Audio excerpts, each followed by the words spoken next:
adduunyadoo dhan meesha waxa lagu tilmaamaa inay tahay meesha ugu qashinka nadiifsan balse markiiba waxaad isweydiinaysaa maxaa iska galay nadaafad iyo qashin waxaa xusid mudan in dad badani ay halkan yimaadaan iyagoo koraya dhismaha dheer ee loo dhisay goobtan qashinka lagu guro qaar kale ayaa u soo dalxiis taga oo ku dul raaxaysta dushiisa iyagoo keliya uga dan leh inay ku xasilaan dalalka Soomaalida ee Geeska Afrika goobaha qashinka badi dadku waa ay ka yaacaan waayo waa goobo uraya urxun foolxun oo caajis u noqda kuwaas oo dadka ku kalifa inay lafahooda kala fogaadaan halkani waa caasimadda dalka Denmark ee Copenhagen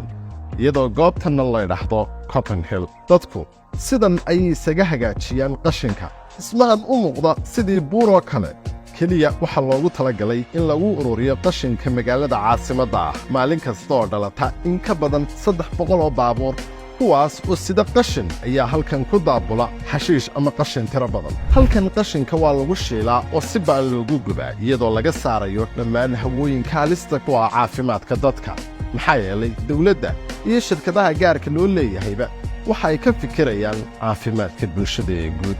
urma samaynayso oo gudaha ayuu qashinku ku gubanayaa kuna uraya waana ta dadka u suurtagelisay inay halkan ku dul raaxaystaan maadaama oo laga dhigay sidii janno gaaban korkeeda keliya halkan reer Copenhagen kuma dul raaxaystaane sidoo kale waxaa xusid mudan in laga dhaliyo korontada ay adeegsadaan iyo kulaylayaasha guryaha ugu rakiban sanad walba waxaa halkan lagu gubaa in ka badan 600 oo tan oo xashiish ah ama qashin ah waxaana tamarta bartan oo keliya ka soo baxda ka faa'iideysta in ka badan 60,000 oo guri runtii waxaan oran karnaa waa fikrad la yaab leh oo ay ka faa'iideysteen reer Copenhagen isla markaana haddii aynu Soomaali nahay aynu si weyn ugu baahi qabno adigoon ku salcaamin oo kalba xaafad saloolan sikinka waxa taagan seeka kula diyaara haye seeko ee halkaas uu farta saar Axmed seeka ku yaalo أحمد سيكا كويالو ها halkaas baa farta saara halkaas uu farta saar Axmed seeka ku yaalo oo warbayaan ku seegin adeer waa ku sidee warbayaan ku seegin ها bartaas baa farta saara seeka.com Axmed Seeka ana anigu muxuu leeyahay halka Axmed Seeka ku yaalo halkaas baalka iska jabine way yiraahday halkaas uu farta saar warkoo dhawaan ka helaya wax walba waad ka helaysaa war mahadsantahay inaad aad baad mahadsantahay aad sidoo kale noqono TV-ga waxba tagi maayo waxba ha tagin waana anigu muxuu leeyahay oo dhibaa ku haysatee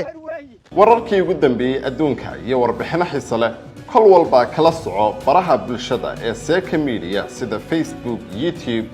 Twitter, TikTok iyo Instagram intaba mahadsanidin